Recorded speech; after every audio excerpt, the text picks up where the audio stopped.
ಗುರುರ್ಬ್ರಹ್ಮ ಗುರುರ್ವಿಷ್ಣು ಗುರುರ್ದೇವೋ ಮಹೇಶ್ವರಃ ಗುರು ಸಾಕ್ಷಾತ್ ಪರಬ್ರಹ್ಮ ತಸ್ಮೈ ಶ್ರೀ ಗುರವೇ ನಮಃ.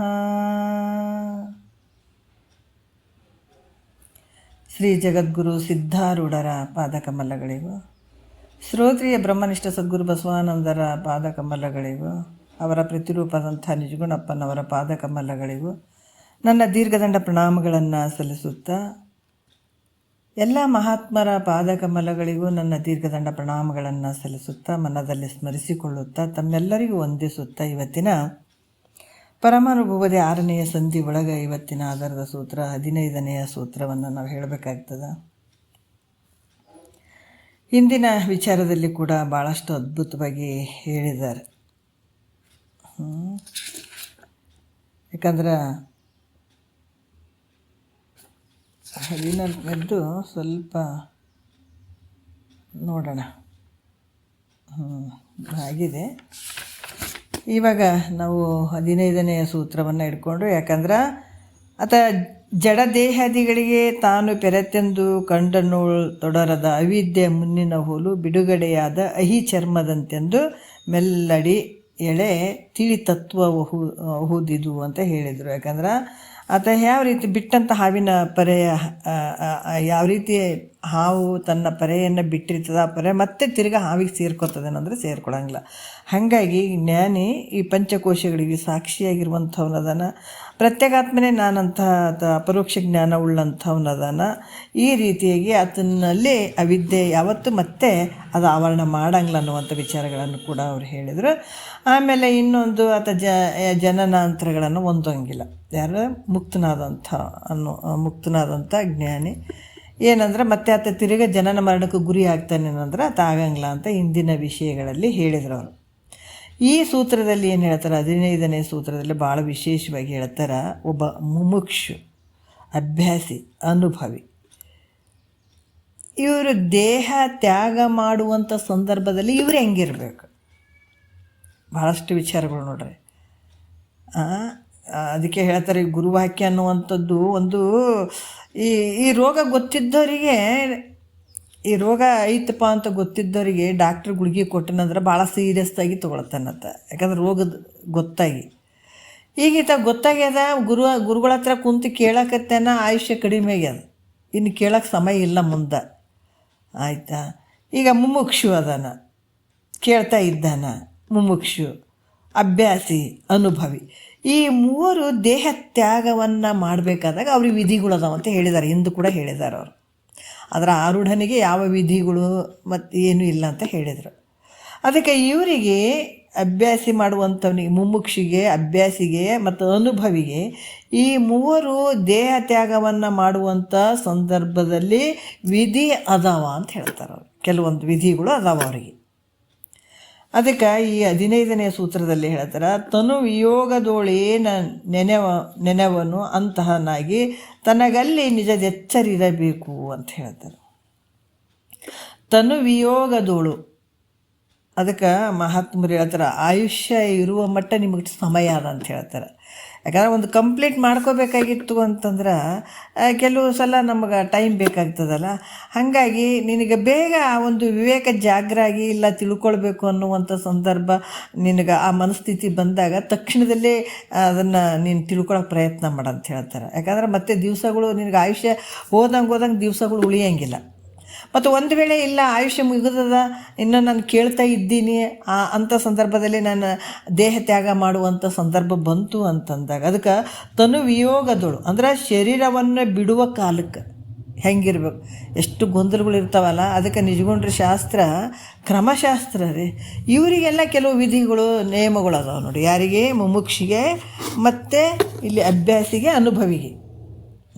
ಹಿಂಗೆ ಹೋಗ್ಬೇಕು, ಪ್ರಾಣ ಬಿಡುವಂಥ ಸಂದರ್ಭದಲ್ಲಿ ಹಿಂಗೆ ಹೋಗ್ಬೇಕಂತಂದ್ರೆ ಅದು ಎಲ್ಲರಿಗೆ ಹಚ್ಕೊಳ್ಳಂಗಿಲ್ಲ, ಅದು ಕೆಲವರಿಗೆ ಮಾತ್ರ ಇಲ್ಲಿ ಇರುವಂಥದ್ದು.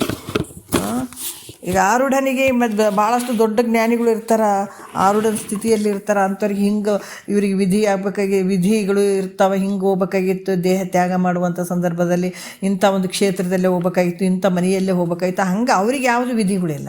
ಆದರೆ ವಿಧಿಗಳು ಇರುವಂಥದ್ದು ಯಾರಿಗೆ ಅಂತಂದ್ರೆ ಮುಮುಕ್ಷು, ಅಭ್ಯಾಸಿ, ಅನುಭವಿಗೆ. ಅದಕ್ಕೆ ತನು ವಿಯೋಗದೋಳು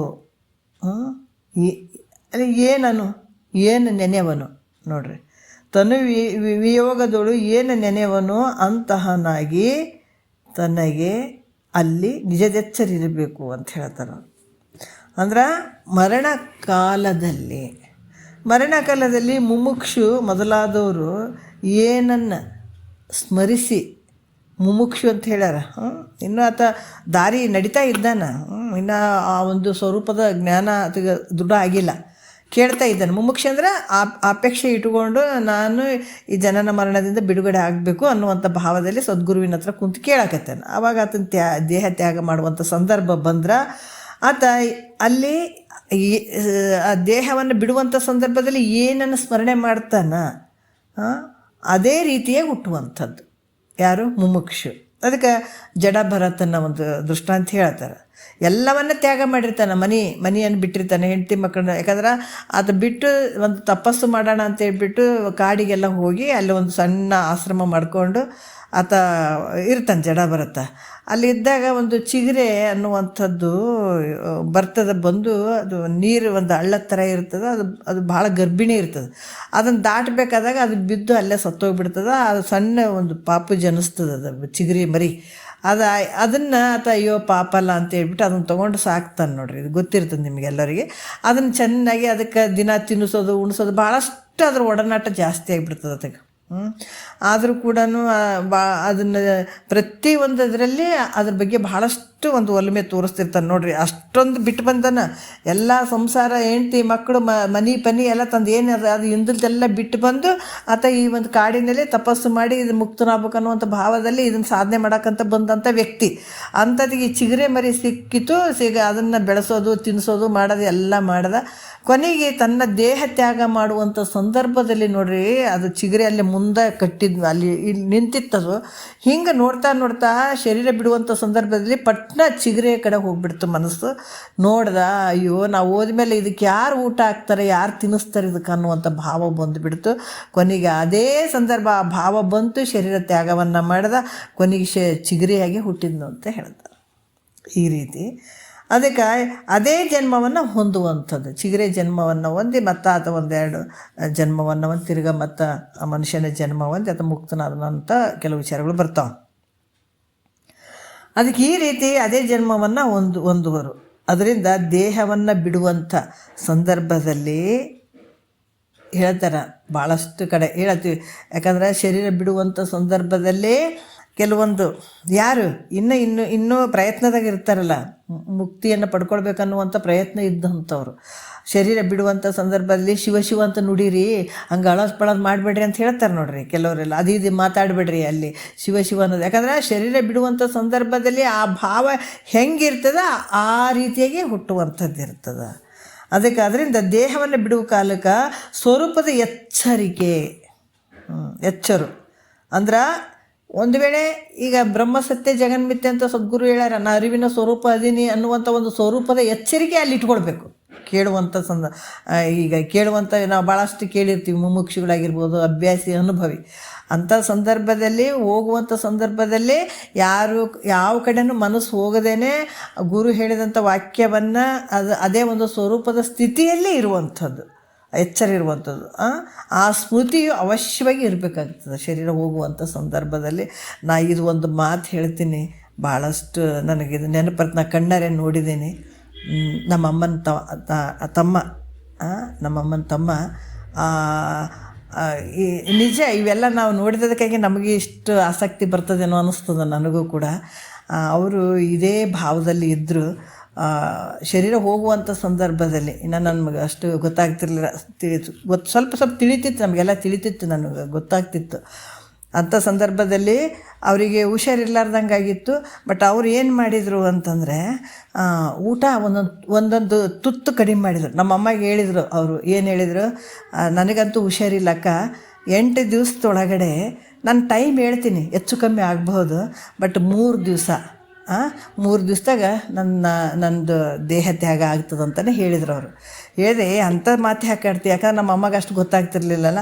ಅಂಥ ಮಾತು ಯಾಕೆ ಆಡ್ತೀಯಪ್ಪ ನೀನು, ಹಾಗೆಲ್ಲ ಮಾತಾಡಬೇಡ ಅಂತಂದ್ರೆ. ಇಲ್ಲ, ನೀನು ನೋಡು, ನಂದು 3 ದಿವಸ ಟೈಮು, ಇಂಥ ಟೈಮ್ ಹೇಳ್ತೀನಿ, ಬಟ್ ಹೆಚ್ಚು ಕಮ್ಮಿ ಆಗ್ತದೆ, ಹೇಳೋಕ್ಕಾಗಲ್ಲ ಅಂದರು. ಇವರು ನಾವು ಸುಮ್ಮನೆ ಹಂಗೆ ಅಂತಂದು ಬಿಡುತ್ತೆ ಅಂತ ಹೇಳ್ಬಿಟ್ಟು ಇವರು ಅಷ್ಟು ಸೀರಿಯಸ್ ತೊಗೊಳ್ಳಿಲ್ಲ. ಆ ಸಂದರ್ಭದಲ್ಲಿ ಬೆಳಗ್ಗೆಯಿಂದ ಎಲ್ಲರ ಜೊತೆ ಮಾತಾಡಿ 4 ಗಂಟೆ 5 ಗಂಟೆ ಸುಮಾರು ಅವ್ರು ಮಲಗಿದ್ರು. ನಮ್ಮಮ್ಮ ಹೋಗಿ ಒಂಚೂರು ಕಸ ಗುಡಿಸ್ತೀನಪ್ಪ, ಒಂಚೂರು ಈತತ್ ಕುಂದಿರ್ತೀನಿ, ಈತತ್ತ ಚಾಪಿ ಬಿಟ್ಟು ಹಾಸಿಗೆ ಬಿಟ್ಟು ಕಿತ್ತತ್ ಬಂದು ಕುಂದ್ರು ಅಂತ ಅಂದಾಗ ಎದ್ದು ಬಂದು ಈ ಕಡೆ ಕೂತ್ಕೊಂಡ ನಂತರ ಹೇಳಿದರು, ಅವ್ರು ಕಸ ಹುಡುಗಿ ಹಾಸ್ಬೇಕು, ಇದು ಹೋಗಿ ಮಲಗಬೇಕೇನಿದು ಯಾಕೆ ಮಲಗಬೇಕಲ್ಲಿ ಹೋಗಿ? ನಿನಗೇನಾಗ್ಯದ ಮಾಡ್ಕೊಳಕ್ಕೆ? ಅವ್ರು ಕಸ ಗುಡಿಸಿ ಆಸೆ ಕೊಡ್ಬೇಕು, ನೀವು ಹೋಗಿ ಮಲಗಬೇಕೇನಂತ ತಮ್ಮೊಳಗೆ ತಾವು ಹೇಳ್ಕೊಳ್ತಾ ಇದ್ರು. ಹೇಳ್ಕೊಂಡು ಕೊನೆಗೆ ಅವ್ರು ಏನಂತಂದ್ರೆ ಪ್ರಾಣ ತ್ಯಾಗ ಮಾಡಬೇಕಾದಾಗ ನೆಟ್ಟಗೆ ಮಲಗಿಬಿಟ್ಟು 6 ಗಂಟೆ ಆಗಿರ್ಬೋದೇನೋ ಸಮಯ, ನೆಟ್ಟಗೆ ಮಲಗಿಬಿಟ್ಟು ತಲೆದಿಂಬು ಮೊದಲು ಮಾಡಿ ಅದು ತೆಗೆದುಬಿಟ್ಟು ಆ ಒಂದು ಸ್ಥಿತಿಯಲ್ಲೇ ಅವರು ಓದಂಥದ್ದು ನೋಡ್ರಿ. ಅದು ನಮಗಿನ್ನೂ ಕಣ್ಣು ಮುಂದೆ ಕಟ್ಟಿದ ಹಂಗದ. ಇಬ್ಬರು ಅಮ್ಮನ ತಮ್ಮದವ್ರು ಇಬ್ಬರು ಅದೇ ಸ್ವರೂಪದಲ್ಲಿದ್ದಂಥವ್ರು. ಇನ್ನೊಬ್ಬರು ನಮ್ಮ ಮನೆಯವ್ರ ಅಪ್ಪ, ನನ್ನ ಮಾವ, ಇನ್ನೊಬ್ಬರು ಅವ್ರ ಅಣ್ಣ ಹಿಂಗೆ ಓದದ್ದು. ಇನ್ನೊಬ್ಬರು ನಮ್ಮ ಮಾವ, ನನ್ನ ಮನೆಯವರು ತಂದೆ, ಅವರು ಕೂಡ ಒಂದು ದಿವಸದ ಹಿಂದ್ಗಡೆ ಬರೀ ಈ ಸದ್ಗುರುವಿನ ಮಾತು, ಸ್ವರೂಪದ ಮಾತು ಇದನ್ನೇ ಮಾತಾಡ್ತಾಯಿದ್ರು. ಹೋಗೋವರೆಗೂ ಇದನ್ನೇ ಮಾತಾಡಿದ್ದಾರೆ. ಕೊನೆಗೂ ಕೂಡ ಅವರು ಅದು ಹೆಂಗೆ ಮಲಗಿದ್ದಾರೆ, ಒದ್ದಾಡೋದು ಹಂಗೆ ಅಂಥವೇನೆಲ್ಲ ನೆಟ್ಟಗೆ ಮಲಗಿಬಿಟ್ಟು ಅವ್ರು ತಲೆದಿಂಬ ಮೊದಲು ಮಾಡಿ ತೆಗಿಸಿಬಿಟ್ಟು ನೆಟ್ಟಗೆ ಕೈ ಇಟ್ಕೊಂಡು ಮಲಗಿದ್ದಾರೆ. ಹಿಂಗೆ ಅವೆಲ್ಲ ಸ್ವಲ್ಪ ಕಣ್ಮುಂದೆ ಬರ್ತಾವೆ. ಆ ಸ್ವರೂಪ, ಆ ಸ್ಥಿತಿಯಲ್ಲಿ ಹೆಂಗಿದ್ರು ಅನ್ನುವಂಥದ್ದು ಕಣ್ಮುಂದೆ ಬರ್ತಾವೆ ನನಗೆ. ಇಂಥ ಸಂದರ್ಭದಲ್ಲಿ ಭಾಳಷ್ಟು ನೆನಪು ಬರ್ತಾವೆ. ಹಾಗಾಗಿ ಇಲ್ಲಿ ಕೂಡ ಏನು ಹೇಳ್ತಾರೆ, ದೇಹ ತ್ಯಾಗ ಮಾಡುವಂಥ ಸಂದರ್ಭದಲ್ಲಿ ಸ್ವರೂಪದ ಎಚ್ಚರಿಕೆ ಅಂದರೆ ಆ ಸ್ಮೃತಿ ಇರಬೇಕು ಅಂತ ಹೇಳುತ್ತೆ. ಅಂದಾಗ ಇದು ಅಂದ್ರೆ ನಮಗೆ ಗುಂಗು ಯಾವುದು ಇರಬೇಕು ಅಂದ್ರೆ ಇದು ಯಾವಾಗಲೂ ನಮ್ಮ ಶಿವ ಸ್ಮರಣೆ ಆಗಿರುವಂಥದ್ದು, ಗುರುವಾಕ್ಯ ಕೇಳುವಂಥದ್ದು ಆಗಿರ್ಬೋದು. ಇಂಥವೆಲ್ಲ ಯಾವಾಗಲೂ ಇದ್ದಾಗ ಆ ಟೈಮಲ್ಲಿ ಇಂಥವೆಲ್ಲ ಬರ್ತಾವೆ ಅನ್ನೋದಕ್ಕೆ ಇದು ಕೂಡ ಒಂದು ಉದಾಹರಣೆ ಆಗ್ತದೆ. ಅದಕ್ಕೆ ಅವರು ಮುಮುಕ್ಷು ಮತ್ತು ಅಭ್ಯಾಸಿ ಅನುಭವಿ ಅಂತ ಅವರು ಶರೀರ ಬಿಡುವಂಥ ಸಂದರ್ಭದಲ್ಲಿ ಸ್ವಲ್ಪ ನೀವು ಎಚ್ಚರಿಕೆಯಿಂದ ಆ ಸ್ಥಿತಿಯಲ್ಲಿ ಒಂದು ವೇಳೆ ಅವರಿಗೆ ಹುಷಾರಿರಲಾರ್ದಂಥ ಸಂದರ್ಭದಲ್ಲಿ ಅಲ್ಲಿ ಆಜು ಬಾಜು ಎಲ್ಲ ಕೂತಿರ್ತಾರೆ ನೋಡ್ರಿ, ಅವ್ರು ಕೂತ್ಕೊಂಡಾರ, ಇವರು ಸ್ವಲ್ಪ ಒಂದು ವೇಳೆ ಯಾಮಾರಿದ್ರು ಕೂಡ ಕೂತ್ಕೊಂಡಾರ ಶಿವನ ಒಂದು ಶಿವ ಅನ್ನುವಂಥದ್ದು ಆ ಸ್ವರೂಪದ ಒಂದು ವಿಚಾರವನ್ನು ಕೂಡ ಅಲ್ಲಿ ಹೇಳ್ತಾ ಇರಬೇಕನ್ನುವಂಥದ್ದು. ಆ ಸ್ವರೂಪದ ವಿಚಾರ ಅಲ್ಲಿ ಹೇಳಬೇಕಾದಂಥದ್ದು ಭಾಳ ಮುಖ್ಯ ಇರ್ತದಂತ ಕೂಡ ಹೇಳ್ತಾರೆ ಅವರು. ಅದಕ್ಕೆ ಈ ರೀತಿಯಾಗಿ ಸ್ಮೃತಿ ಅವಶ್ಯ ಇರಲೇಬೇಕು. ಎಚ್ಚರಿಕೆ, ಒಂದು ಸ್ವರೂಪದ ಎಚ್ಚರಿಕೆ ಸ್ಥಿತಿ ಇರಬೇಕಾಗ್ತದೆ ಇವರಿಗೆ. ಯಾರಿಗೆ? ಮುಮುಕ್ಷಿ. ಈಗ ಮತ್ತೆ ಹೇಳ್ತಾರೆ ಅವರು 1ನೇ ನುಡಿಯಲ್ಲಿ, ಮುಮುಕ್ಷು ದೇಹ ತ್ಯಾಗ ಮಾಡುವಲ್ಲಿ ನಿಜದ ಸ್ಮೃತಿ ಇರಬೇಕೆಂದು ಶಾಸ್ತ್ರ ಹೇಳ್ತದೆ. ಮುಮುಕ್ಷಿ ಅಂತಂದರೆ ಇನ್ನೂ ತಿಳ್ಕೊಳಕ್ಕೆ ಕುಂತತ್ತಿತ್ತ, ಮತ್ತು ಆಯುಷ್ಯ ಮುಗಿದು ಬಿಟ್ಟದಲ್ಲ, ಏನು ಮಾಡೋದು, ಹೋಗಬೇಕಾಗ್ತದಲ್ಲ. ಅದಕ್ಕೆ ಅದು ಹೋಗುವಂಥ ಸಂದರ್ಭದಲ್ಲಿ ಹೆಂಗಿರ್ಬೇಕಂತಾರೆ, ನಿಜದ ಸ್ಮೃತಿ ಇರಬೇಕಂತ ಶಾಸ್ತ್ರ ಹೇಳ್ತದೆ. ಶಾಸ್ತ್ರನೇ ಹೇಳ್ತದೆ ಇದು. 1ನೇ ನುಡಿಯಲ್ಲಿ, ಯೋಗಿಗೆ ನಿಜ ತನುತ್ಯಾಗದೋಳ್ ವಿಧಿ ಇಲ್ಲದಾಗದು ಮೋಕ್ಷವಂತದರಿಂದೆ ರಾಗಾಧರಾಂಚಿತೆ ಕೇಳು ತದ್ವಿಧಿಯನು ಆನು ಆಗ ಮೋದಿತ ಲೊರೆವನು ಅಂತ ಹೇಳ್ತಾರೆ ಅವರು. ನೋಡ್ರಿ ಏನು ಹೇಳ್ತಾರೆ, ಯೋಗಿ ನಿಜ ತನುತ್ಯಾಗದೋಳು ವಿಧಿ ಇಲ್ಲದೆ ಆಗೋದು. ನೋಡ್ರಿ, ಯೋಗಿಗೆ ಅಂದ್ರೆ ಮುಮುಕ್ಷುವಿಗೆ, ಮತ್ತು ನಿಜ ತನುತ್ಯಾಗದೋಳು ಅಂದ್ರೆ ತನ್ನ ಶರೀರವನ್ನು ಬಿಡುವಂಥ ಕಾಲದಲ್ಲಿ ವಿಧಿ ನಿಯಮವನ್ನು ಸ್ವೀಕರಿಸದೆ ಹೋದರೆ ನೋಡ್ರಿ, ಅಂದ್ರೆ ಮುಕ್ತಿ ಅಲ್ಲಿ ಆಗಂಗಿಲ್ಲ. ಯಾರಿಗೆ? ಮುಮುಕ್ಷು ಅಭ್ಯಾಸಿ ಅನುಭವಿ ಅನ್ನುವಂಥ ಯೋಗಿಗಳು ತಮ್ಮ ಶರೀರವನ್ನು ತಾವು ಬಿಡುವಂಥ ಸಮಯದಲ್ಲಿ ತಮ್ಮ ಶರೀರ ಬಿಡುವಂಥ ಸಮಯದಲ್ಲಿ ಶಾಸ್ತ್ರದಲ್ಲಿ ಹೇಳಿದಂಥ ಕೆಲವು ವಿಧಿಗಳನ್ನು ಸ್ವೀಕಾರ ಮಾಡದಿದ್ರೆ ಮೋಕ್ಷ ಆಗಂಗಿಲ್ಲ. ಅದರಿಂದ ಆಯಾ ವಿಧಿಗಳನ್ನು ನಿನಗೆ ತಿಳಿಯುವ ಹಾಗೆ ಹೇಳ್ತೀನಿ ಕೇಳು ಮೈತ್ರ. ನೋಡ್ರಿ, ಎಷ್ಟು ಎಚ್ಚರಿಕೆ ಇರ್ಬೇಕು ರೀ ಅದಕ್ಕೆ. ಈಗ ಇನ್ನೂ ಅದಕ್ಕೆ ಮಹಾತ್ಮರು ಹೇಳ್ತಾರೆ ರೀ, ಎಚ್ಚರಿಕೆ ನೋಡಿರಿ, ಆಯುಷ್ಯ ಇರುವ ಮಟ್ಟ ಟೈಮ್ ಐತಿ ನೋಡ್ರಿ ನಿಮಗೆ ಅಂತಿದ್ರು ಅವರು. ಮಾತಿಗೊಮ್ಮೆ ಬಸವಣ್ಣಂದ್ರೆ ಹೇಳ್ತಿದ್ರು ನಮ್ಗೆ, ನೋಡಿರಿ ಆಯುಷ್ಯ ಇರುವ ಮಟ್ಟ ನಿಮಗೆ ಟೈಮ್ ಐತೆ, ಬೇಗ ಮಾಡ್ಕೊಳ್ರಿ ಅನ್ನುವಂಥ ಭಾವದಲ್ಲಿ ಹೇಳ್ತಾ ಇದ್ರು ಅವರು. ಅದಕ್ಕೆ ಇಲ್ಲಿ ಹೇಳ್ತಾರೆ, ಮುಮುಕ್ಷು ಅಭ್ಯಾಸಿ ಅನುಭವಿ ಯೋಗಿಗೆ ತಾವು ಶರೀರ ಬಿಡುವಂಥ ಸಂದರ್ಭದಲ್ಲಿ ಶಾಸ್ತ್ರದಲ್ಲಿ ಹೇಳಿದಂಥ ವಿಧಿಗಳನ್ನು ಸ್ವೀಕಾರ ಮಾಡ್ತಿದ್ರೆ ಅವ್ರಿಗೆ ಮೋಕ್ಷ ಆಗಂಗಿಲ್ಲ. ಅದರಿಂದ ಆಯಾ ವಿಧಿಗಳನ್ನು ನಿನಗೆ ತಿಳಿವ ಹಾಗೆ ಹೇಳ್ತೀನಿ ಕೇಳು ಮೈತ್ರ. ನೋಡ್ರಿ, ಅದಕ್ಕೆ 2ನೇ ನುಡಿಯಲ್ಲಿ ಹೇಳ್ತಾರೆ, ಅಂತ್ಯಕಾಲದಲ್ಲಿ ಯಾವುದು ಬುದ್ಧಿ ಇರ್ತದೋ ಅದೇ ಗತಿ ಆಗ್ತದೆ ಅನ್ನುವಂಥ ವಿಚಾರವನ್ನು ಹೇಳ್ತಾರೆ. ತನೆ ವಿಯೋಗದೋಳು ಆವುದನ್ನು ನೆನೆವನು ಅದಾಗಿ ಜನಿಸುವನದರಿಂದೇ ವರಯೋಗಿ ಇನಿತ ಅನ್ಯ ಭಾವನೆಯನ್ನು ಬಿಟ್ಟು ನಿಜ ತತ್ವವನ್ನೇ ಸೋಹಮೆಂದು ಜಾನಿಸುವುದು. ನೋಡ್ರಿ ಎಷ್ಟು ಹೇಳ್ತಾರ ಬಾಬಾ. ಅಂತ್ಯಕಾಲದಲ್ಲಿ ಯಾವ ಮತಿ ಉಂಟಾಗುವುದೋ, ಶರೀರವನ್ನು ಬಿಡುವಂಥ ಕಾಲದಲ್ಲಿ ಅಂದ್ರೆ ತನು ವಿಯೋಗದಳು ಶರೀರವನ್ನು ಬಿಡುವಾಗ ಏನನ್ನು ಸ್ಮರಣೆ ಮಾಡ್ತಾನೋ, ಏನನ್ನು ನೆನೀತಾನೋ ಅದೇ ತಾನಾಗಿ ಹುಟ್ಟುವುದರಿಂದ ಯೋಗಿಯಾದವನು ನೋಡ್ರಿ ತನಗಿಂತ ನೋಡ್ರಿ ಅದಕ್ಕೆ ಹೇಳ್ತಾರೆ, ವರಯೋಗಿ ಇನ್ನಿತ ಅನ್ಯ ಭಾವನೆಯನ್ನು ಬಿಟ್ಟು, ಬೇರೆ ಭಾವನೆಯನ್ನು ಬಿಟ್ಟು ಭಿನ್ನವಾದ ಕಿಂಚಿತ್ ವಿಷಯವನ್ನು ನೆನೆಯದೆ, ಈ ವಿಷಯಾದಿಗಳು ಇರ್ತಾವಲ್ಲ ಬೇರೆ ಬೇರೆ ವಿಷಯಗಳನ್ನು ಅನ್ಯ ಭಾವನೆಯನ್ನು ಬಿಟ್ಟು ಯಾವ ವಿಷಯಗಳನ್ನು ನೆನಿಕೂಡ್ದು. ಅದಕ್ಕೆ ನಾವು ಅದಕ್ಕೆ ಗಿಡ ಬೀಜ ಯಾವ್ದು ಹಾಕಬೇಕು, ಒಳ್ಳೆಯದನ್ನೇ ಬೀಜ ಹಾಕಿದ್ರೆ ಮುಂದೆ ಫಲ ಭಾಳ ಚಂದ ಬರ್ತದೆ ಅನ್ನೋದಕ್ಕೆ ಇದಕ್ಕೆ ಹೇಳೋದು. ಒಮ್ಮೆಲೆ ನಾವು ಯಾವುದ್ಯಾವುದೋ ನಂಬಿ ಏನೇನೋ ಮಾಡಿ ಕೊನೆಗಾಲದಲ್ಲಿ ನಮಗೆ ಇಂಥ ಭಾವನೆ ಅಂದ್ರೆ ಖಂಡಿತ ಬರೋಂಗಿಲ್ಲ. ಅದಕ್ಕೆ ಮೊದಲೇ ಇದನ್ನು ಹಾಕ್ಕೋತಾ ಇದ್ದಾಗ ಅದಕ್ಕೆ ಹೇಳ್ತಾರೆ ಒಂದಾದ್ರಾಗ ಪರಮಾತ್ಮಗೆ ಶಿಷ್ಯ ಹಂಗೆ ಹೇಳ್ತಾನೆ, ಅಪ್ಪ ನೀವೇನು ಹೇಳ್ತೀರಿ, ಪ್ರಾಣ ಬಿಡುವಂಥ ಶರೀರ ಬಿಡುವಂಥ ಸಂದರ್ಭದಲ್ಲಿ ಏನನ್ನು ಸ್ಮರಣೆ ಮಾಡ್ತಾರ ಅದೇ ಆಗಿ ಹುಟ್ತೀವಿ ಅಂತ ನೀವೇನು ಹೇಳ್ತೀರಿ, ಖರೆ ಅದು ನೀವು ಹಂಗೆ ಅಂತೀರಿ. ಆದ್ರೆ ನಾನು ಇಷ್ಟು ದಿವಸ ನಿಮ್ಮನ್ನು ಸ್ಮರಣೆ ಮಾಡಿದ್ದೀನಿ, ಮತ್ತು ಇದೆಲ್ಲ ಶ್ರವಣ ಮಾಡ್ತಾ ಇದ್ದೀನಿ, ನಿಮ್ಮ ಒಂದು ನಿಮ್ಮ ಒಂದು ಸ್ಮರಣೆಯಲ್ಲೇ ನಾನು ಕಾಲ ಕಳೆದಿದ್ದೀನಿ. ಆಮೇಲೆ ಕೊನೆ ಸಂದರ್ಭದಲ್ಲಿ ನನಗೆ ಹುಷಾರಿರ್ಲಾರ್ದಂಗೆ ಆಯಿತು ಅಂತ ತಿಳ್ಕೊಳ್ರಿ. ಆದ್ರೆ ಅವಾಗ ಏನಾಗ್ತದ, ಹೆಂಡತಿ ಮಕ್ಕಳು ಅವರೆಲ್ಲರೂ ನನ್ನ ಸುತ್ತಮುತ್ತ ನಿಂತಿರ್ತಾರೆ. ಆವಾಗ ನಾನು ಹೆಂಡತಿ ಮುಖ ನೋಡೋದು ದುಃಖ ಆಗೋದು, ಮಕ್ಕಳ ಮುಖ ನೋಡೋದು ದುಃಖ ಆಗೋದು, ಇಂಥ ಮನೆ ಬಿಟ್ಟು ಹೋಗೋಣ ಒಂಟಿನೆಲ್ಲ ಅನ್ನುವಂಥ ದುಃಖ ಆಗ್ತದೆ, ಜಗ್ಗಿ ಆಗ್ತದೆ ನನಗೆ. ಮತ್ತು ಹೆಂಗೆ ಮಾಡಲಿ ಆ ಟೈಮ್ನಲ್ಲಿ? ಇಷ್ಟು ದಿವಸ ನಾನು ಭಾಳಷ್ಟು ನಿನ್ನ ಸ್ಮರಣೆ ಮಾಡ್ಕೊತ ಬಂದವಾಗ ಕೊನೆಗೆ ಇದೆಲ್ಲ ವಿಷಯಗಳ ಚಿಂತನೆ ಬಂದುಬಿಡ್ತದೆ ನನ್ನ ಮನಸ್ಸಿನಲ್ಲಿ, ನಾನು ಹೆಂಗೆ ಮಾಡಲಿ ಅಂತ ಕೇಳ್ತಾನತ್ತ.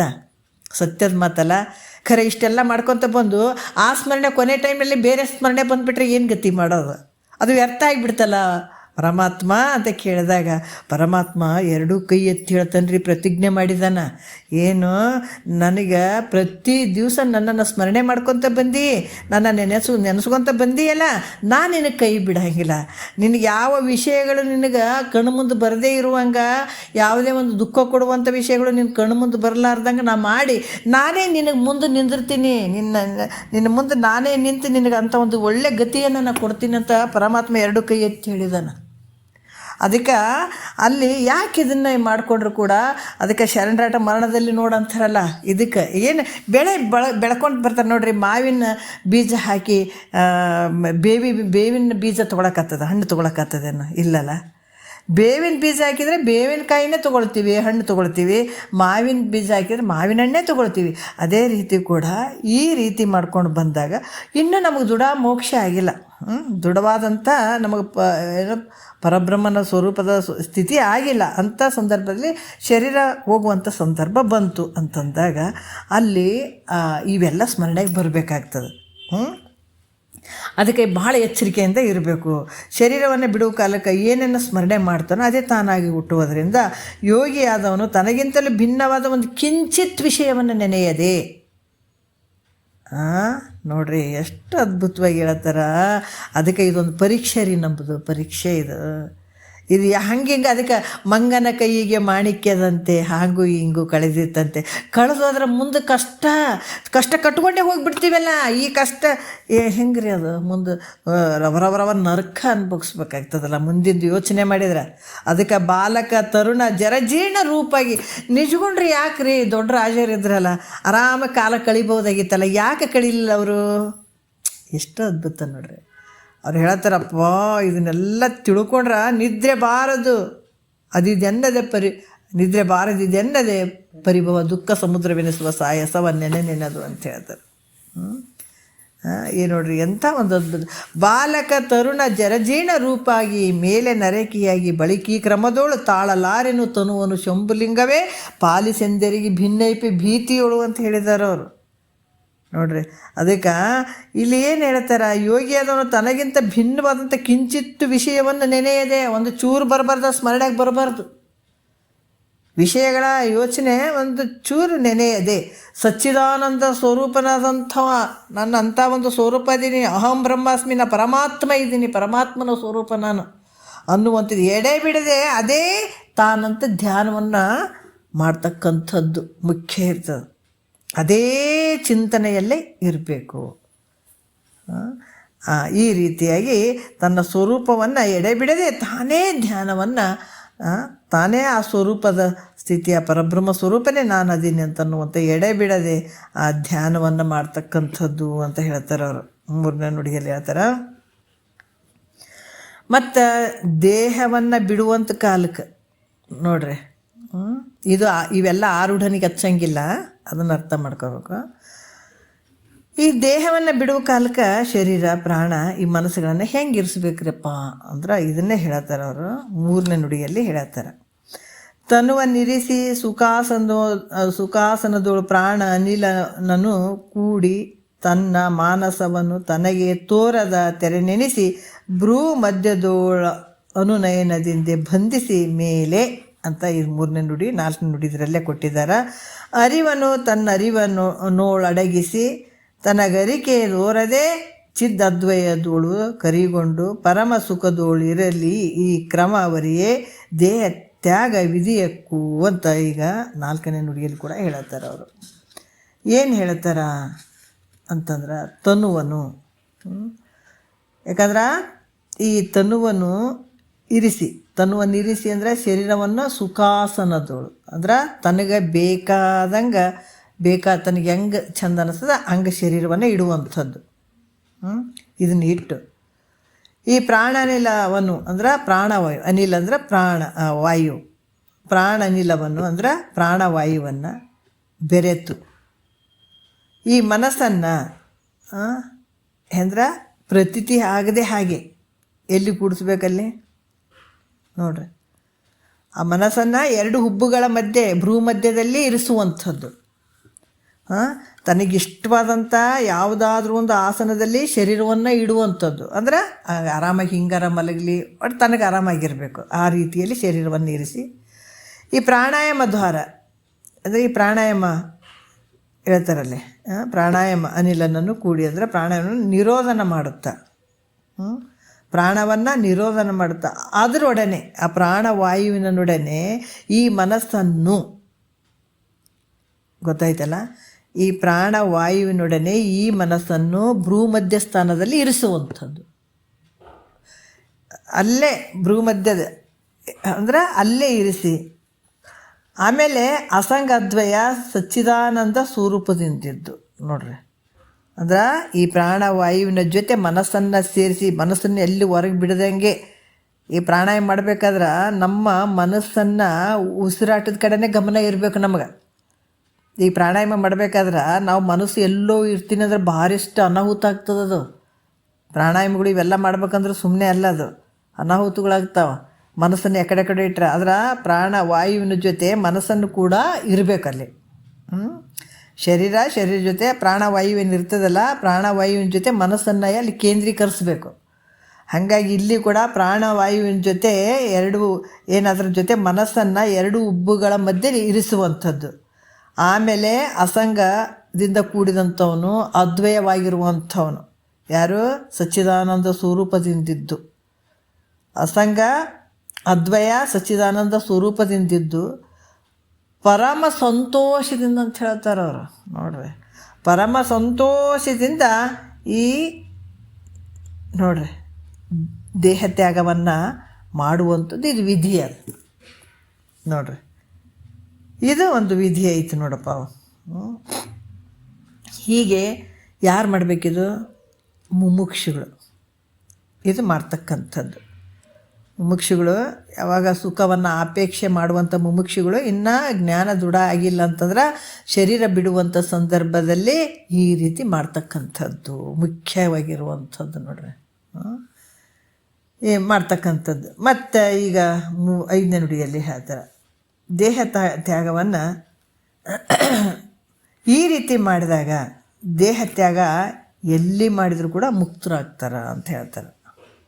ಮುಕ್ತರಾಗುವಂಥದ್ದು, ಮುಕ್ತಿ ಆಗುವಂಥದ್ದು 5ನೇ ನುಡಿಯಲ್ಲಿ ಹೇಳ್ತಾರೆ.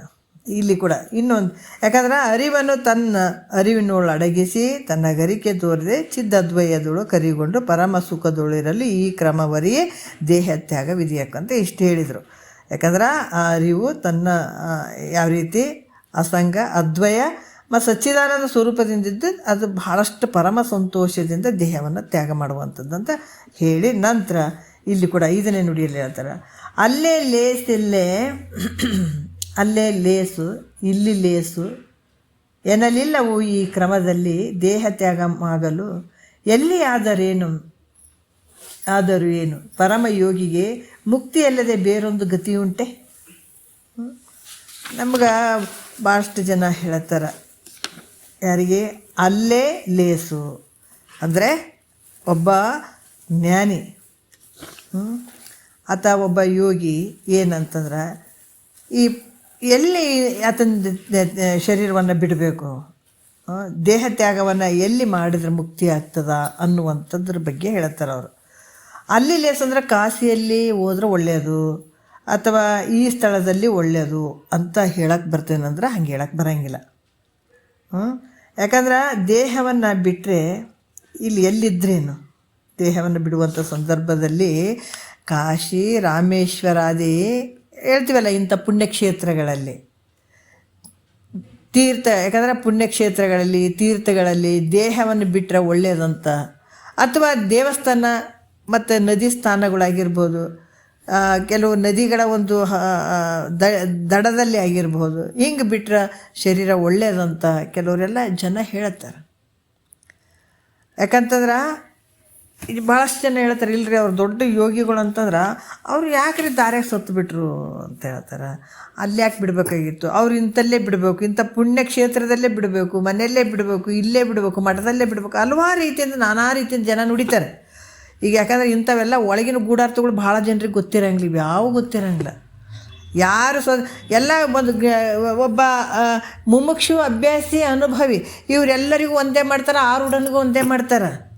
ಎಂಥ ಒಂದು ಸ್ಥಿತಿಯಲ್ಲಿ ಇರ್ತಾನೆ ಆರೂಢ, ಆತಗೂ ಕೂಡ ಹಿಂಗೆ ಮಾಡ್ತಾರೆ. ಇಲ್ಲರಿ ಆತಕ್ಕೆ ಹಂಗೆ ಹೋಗ್ಬೇಕೇನ್ರಿ ಹಿಂಗೆ ಹೋಗ್ಬೇಕ್ರಿ ಆತಗೂ ಆಡ್ಕೊಡೋಕೆ ಶುರು ಮಾಡಿಬಿಡ್ತಾರೆ. ಯಾಕಂದ್ರೆ ಗೊತ್ತಿರಂಗಿಲ್ಲಲ್ಲ ಅವರಿಗೆ. ಅದಕ್ಕೆ ಇಲ್ಲಿ ಕೂಡ ಹೇಳ್ತಾರೆ ಅವರು, ಭಾಳಷ್ಟು ಜನ ಅಲ್ಲಿ ಹೋದ್ರೆ ಒಳ್ಳೆ ದೇಹ ತ್ಯಾಗ ಮಾಡಿದ್ರೆ ಒಳ್ಳೆಯದು, ಇಲ್ಲಿ ದೇಹ ತ್ಯಾಗ ಮಾಡಿದ್ರೆ ಅಂತ ಹೇಳ್ಬೋದು. ಆದರೆ ನಾವು ಈಗ ಹೇಳಿದ ಕ್ರಮದಿಂದ ದೇಹವನ್ನು ಎಲ್ಲಿ ಬಿಟ್ಟರೂ ಚಿಂತೆ ಇಲ್ಲ ನೋಡ್ರಿ. ಎಲ್ಲಿಯಾದರೂ ಇರಲಿ, ಯಾವ ಜಾಗದಲ್ಲಿ ಅಥವಾ ಪ್ರಾಣವನ್ನು ಬಿಟ್ಟರೂ ಚಿಂತೆ ಇಲ್ಲ. ಆದರೆ ಆ ಯೋಗಿಗೆ ಪರಮ ಮುಕ್ತಿಯು ಆಗುವುದೇ ಹೊರ್ತು ಬೇರೊಂದು ಗತಿ ಆಗಂಗಿಲ್ಲ. ಅಂದ್ರೆ ಪರಮ ಮುಕ್ತಿನೇ ಆಗ್ತದತ್ತೀಗ. ಯಾವ ಜಾಗದಾಗ ಬಿಟ್ಟರೂ ಕೂಡ ಆತ ಬೇರೆ ಗತಿ ಆಗಕ್ಕೆ ಸಾಧ್ಯನೇ ಇಲ್ಲ. ಆತಗೆ ಪರಮ ಮುಕ್ತಿಯು ಆಗುವುದೇ ಹೊರತು ಬೇರೊಂದು ಗತಿ ಆಗಂಗಿಲ್ಲಪ್ಪ ಅಂತ ಕೂಡ ಹೇಳ್ತಾರೆ ಅವರು. ಭಾಳಷ್ಟು ವಿಚಾರಗಳನ್ನು ಹೇಳ್ತಾರೆ ಅವರು. ಇಲ್ಲಿ ಏನಂತಂದ್ರೆ ಈ ವಿಚಾರಗಳನ್ನು ಭಾಳಷ್ಟು ಆಗಮದಲ್ಲಿ ಹೇಳಿದಂಥ ವಿಚಾರಗಳನ್ನು ಹೇಳ್ತಾ ಇದ್ದಾರೆ ಅವರು. ಇದೆಲ್ಲ ಆಗಮದಲ್ಲಿ ಬರ್ಕೊಂಡು ಬಂದಂಥ ವಿಚಾರಗಳನ್ನು ಹೇಳ್ತಾ ಇದ್ದಾರೆ. ಮತ್ತು 6ನೇ ನುಡಿಯಲ್ಲಿ ಹೇಳ್ತಾರೆ, ತಿಳಿಯೇ ನಿಜ ಆಕಾಶದೊಳು ಘಟಾಕಾಶವ ಚಳಿಯದೆ ಆ ಘಟ ಭಿನ್ನಮಾಗಲು ಗಳಿಲ ನೈದು ಪಾಂಗು ವರಯೋಗಿ ತನು ವಿಂತಿದು ಅಳಿಯೇ ಬ್ರಹ್ಮದೋಳು ಒಂದಿ ಸುಖ ಮಿರ್ಕು ಅಂತ ಹೇಳ್ತಾರೆ ನೋಡ್ರಿ. 6ನೇ ನುಡಿಯಲ್ಲಿ ಹೇಳ್ತಾರೆ, ತಿಳಿ ಅಂದರೆ ವಿಚಾರ ಮಾಡಲು, ನಿಜಾಕಾಶದಳು ಅಂದರೆ ಸತ್ಯವಾದಂಥ ಆಕಾಶದಲ್ಲಿ, ಮತ್ತು ಘಟಾಕಾಶ ಅಂದರೆ ಘಟದ ಆಕಾಶ, ಅಚ್ಚಳಿಯದೆ ಅಂದರೆ ನಾಶವಾಗದೆ. ಈ ಘಟವು ಭಿನ್ನವಾಗಲು ಯಾವುದು? ಈಗ ಘಟ ಈ ಒಡೆದೋಗ್ಬಿಡ್ತದೆ. ಘಟ ಒಡೆದೋದ್ಗಳನ್ನೇ ಘಟಾಕಾಶ ಮಹಾಕಾಶದಲ್ಲಿ ಐಕ್ಯ ಆಗ್ತದೆ. ಈ ಘಟದೊಳಗೆ ಆಕಾಶ ಐತೆ, ಘಟ ಹೊಡೆದ್ಗಳನ್ನೇ ಅದರಲ್ಲಿ ಈ ಗಡಿಗೆ ಒಳಗೆ ಆಕಾಶ ಐತೆ. ಬೈಲು ಇರ್ತದಲ್ಲ, ಬೈಲು ಆಕಾಶ ಅದು ಹೊಡಿತು ಅಂತಂದುಗಳನ್ನೇ ಆ ಆಕಾಶ ಎಲ್ಲಿ ಆಗ್ತದೆ? ಈ ಮಹಾಬೈಲಿನಲ್ಲಿ. ನಾವು ಮನೆ ಐತಪ್ಪ, ಈ ಮನೆ ಒಳಗೆ ನಾವು ಮನೆ ಅಂತ ಅಂದ್ಕೊಂಡೀವಿ. ಈ ಉಪಾಧಿಗಳನ್ನು ಮನೆ ಗೋಡೆಯನ್ನು ತೆಗೆದು ಹಾಕಿದಾಗ ಈ ಬೈಲು ಏನಾಗ್ತದೆ? ಮಹಾಬೈಲಾಗ್ತದೆ. ಗಡಿಗೆ ಒಳಗೆ ಆಕಾಶ ಐತೆ, ಗಡಿಗೆ ಹೊಡೆದುಗಳನ್ನೇ ಆ ಒಳಗಡೆ ಇರುವಂಥ ಘಟದ ಆಕಾಶ ಏನಾಗ್ತದೆ? ಮಹಾಕಾಶದಲ್ಲಿ ಒಂದಾಗಿಬಿಡ್ತದೆ. ಹೀಗೆ ಹೆಂಗೆ ಐಕ್ಯ ಆಗ್ತದೋ ಹಾಗೆ ಯೋಗಿಯ ತನ್ನ ಶರೀರ ನಾಶ ಆಗಲು ಆವಾಗ ಏನಾಗ್ತದ ನೋಡ್ರಿ, ದೇಹ ಅನ್ನುವಂಥ ಉಪಾಧಿ ಇದು. ಈಗ ಗಡಿಗೆ ಸುತ್ತ ಗಡಿಗೆ ಐತೆ, ಮಧ್ಯೆ ಬೈಲು ಐತಲ್ಲ, ಸುತ್ತ ಉಪಾಧಿ ಇರುವಂಥ ಗಡಿಗೆ ಅದು ಹೊಡಿತು ಅಂತಂದಾಗ ಅದ್ರ ಒಳಗಡೆ ಇರುವಂಥ ಬೈಲು ಮಹಾಬೈಲಿನಾಗ ಸೇರ್ಕೊಂಡ್ಬಿಡ್ತದೆ. ಈ ಮನೆ ಸುತ್ತ ಗೋಡೆಗಳನ್ನು ತೆಗೆದಾಗ ಅದೇನಾಗ್ತದೆ? ಈ ಒಳಗಡೆ ಇರುವಂಥ ಬೈಲು ಮಹಾಬೈಲಿನಾಗ ಸೇರ್ಕೊಂಡ್ಬಿಡ್ತದೆ. ಅದ್ರಂಗೆ ಈ ಶರೀರ ಅನ್ನುವಂಥದ್ದು ಈ ದೇಹ ಉಪಾಧಿಯನ್ನು ತ್ಯಾಗ ಮಾಡಿದಾಗ, ಈ ದೇಹ ಉಪಾಧಿಯನ್ನು ಇದು ತ್ಯಾಗ ಮಾಡಿದಾಗ ಅದೇನಾಯಿತು? ಬ್ರಹ್ಮದೊಡನೆ ಕೂಡ್ಕೊಂಡು ಬಿಡ್ತದ, ಭೇದದಲ್ಲಿ ಹೋಗ್ಬಿಡ್ತದೆ ನೋಡ್ರಿ. ಈ ದೇಹ ಅನ್ನುವಂಥದ್ದು ಹೋಯ್ತು ಅಂತಂದಾಗ ಇಲ್ಲಿ ಒಳಗಡೆ ಇರುವಂಥ ಆತ್ಮ ಪರಮಾತ್ಮ. ಅದಕ್ಕೆ ಯಾವಾಗ ಈ ದೇಹದ ಉಪಾಧಿಯಲ್ಲಿ ಹೋಯ್ತು ಅಂದಾಗ ಅದು ಪರಬ್ರಹ್ಮನೊಡನೆ ಕೂಡ್ಕೊಂಡ್ಬಿಡ್ತದೆ. ಅವಾಗೇನು ಆನಂದವಾಗಿ ಇರುವಂಥದ್ದು. ಅದಕ್ಕೆ ನಮಗಿವೆಲ್ಲ ಟೈಮ್ಗಳು ಮುಂದೆ ನಾವು ಆನಂದವನ್ನು ಅಂಥ ಒಂದು ಸದಾಕಾಲ ಆನಂದವನ್ನು ನಾವು ಮಾಡ್ಕೊಂಡು ಆನಂದವಾಗಿ ಇರಬೇಕಾದ್ರೆ ಇದು ನಾವು ಮಾಡ್ಕೊಳ್ಬೇಕು. ಇವು ಆಗದೈತೆ ನಾವು ಮುಂದೆ ಆನಂದ ಇರಲಿಲ್ಲ ಅಂದ್ರೆ ಹಂಗೆ ಆಗಂಗಿಲ್ಲದು. ಇಲ್ಲಿ ಏನು ಮಾಡ್ಕೊಳ್ತಿದ್ದೆ ಅಲ್ಲಿ ಕುಂತು ನಿನ್ನ ಆನಂದ ಇರೋದಕ್ಕೆ ನಿನಗೆ ಬೇಕಾದಷ್ಟು ಸಿಗ್ತದಲ್ಲಿ. ಅದಕ್ಕೆ ಕಷ್ಟಪಡಲಾರ್ದೆ ಯಾವುದು ನಮಗೆ ಫಲಗಳು ಸಿಗಂಗಿಲ್ಲ. ಎಲ್ಲಿ ನಾವು ಲೌಕಿಕದಾಗ ನೋಡಲಿ, ಎಲ್ಲೇ ನೋಡಲಿ, ನಾವು ಕಷ್ಟಪಡದೇ ಇದ್ದಾಗ ಯಾವುದು ನಮಗೆ ಫಲ ಇಲ್ಲ. ಅದ್ರಂಗೆ ಇದು ಬ್ರಹ್ಮಜ್ಞಾನ. ಸದಾಕಾಲ ನೀವು ಆನಂದವಾಗಿ ಇರಬೇಕಾಗಿತ್ತು ಅಂದರೆ ಹಿಂಗೆಲ್ಲ ಮಾಡ್ಕೊಳ್ಬೇಕಾಗ್ತದೆ. ಅದಕ್ಕೆ ಯಾವಾಗ ಈ ಶರೀರ ಅನ್ನುವಂಥ ಘಟ ಹೋಯಿತು ಅಂದಾಗ ಒಳಗಡೆ ಇರುವಂಥ ಆತ್ಮ ಹೆಂಗಾಗ ಪರಬ್ರಹ್ಮ ಸ್ವರೂಪದೊಡನೆ ಕೂಡಿಕೊಂಡು ಆನಂದವಾಗಿ ಒಂದೇ ಆಗಿಬಿಡ್ತದೆ. ಮತ್ತು ಹೊರಗಡೆ ಬೈಲು ಒಳಗಡೆ ಬೈಲು ಬೇರೆ ಬೇರೆ ಅದಾವೇನು? ಘಟಾಕಾಶ ಮಠಾಕಾಶ ಎರಡೂ ಬೇರೆ ಬೇರೆ ಅದಾವೇನು? ಇರೋದು ಒಂದೇ, ಉಪಾಧಿಯಿಂದ ಬೇರೆ ಆಗಿದ್ದಾವೆ. ಇದು ಗಡಿಗೆ ಅನಿಸ್ಕೊಂಡದ, ಅದು ಮಠ ಅನಿಸ್ಕೊಂಡದ. ಆದರೆ ಇವೆರಡು ಉಪಾಧಿಗಳನ್ನು ತೆಗೆದುಬಿಟ್ಟಾಗ ಅದು ಇದು ಒಂದೇ, ಮತ್ತು ಬೇರೆ ಅಲ್ಲ. ಮತ್ತು ಸೇರ್ಕೊಂಡ್ಬಿಡ್ತಂದ್ರೆ ಇದು ಬೇರೆ ಐತಪ್ಪ ಅಲ್ಲಿ ಸೇರ್ಕೊಂಡದ ಅನ್ನಂಗಿಲ್ಲ. ಇದು ಬೇರೆ ಅದ, ಅದು ಸೇರ್ಕೊಂಡ. ಯಾಕಂದರೆ ಈ ಮನೆಗಿರುವಂಥ ಬೈಲು ಹೊರಗಡೆ ಇರುವಂಥ ಬೈಲು ಒಂದೇ ಅದು ಇದು ಹೋಗಿ ಮಹಾಬೈಲ ಸೇರ್ಕೊಂಡ್ಬಿಡ್ತಂತ ಅಲ್ಲ. ಅದು ಒಂದೇ ಇರೋದು, ಉಪಾಧಿಯಿಂದ ಭಿನ್ನವಾಗಿ ಕಂಡಿತ್ತು ಹೊರತಾಗಿ ಇರುವಂಥದ್ದು ಒಂದೇ ಐತೆ. ಅದಕ್ಕೆ ಯಾವಾಗ ಶರೀರ ನಾಶ ಆಯಿತು ಆವಾಗ ದೇಹದ ಉಪಾಧಿ ಯಾವಾಗ ತ್ಯಾಗ ಆಯಿತು ಆವಾಗ ಪರಬ್ರಹ್ಮದೊಡನೆ ಕೂಡಿಕೊಂಡು ಏನಾಯ್ತು? ಈಗ ಆನಂದ ಮುಗಿತು ನೋಡ್ರಿ. ಈಗ ಹೇಳ್ತಾರೆ, ಮರಣ ಸಮಯದಲ್ಲಿ ಮುಮುಕ್ಷು ಮೊದಲಾದವರು ಯಾವುದರಲ್ಲಿ ಬುದ್ಧಿಯನ್ನು ಇಡಬೇಕು?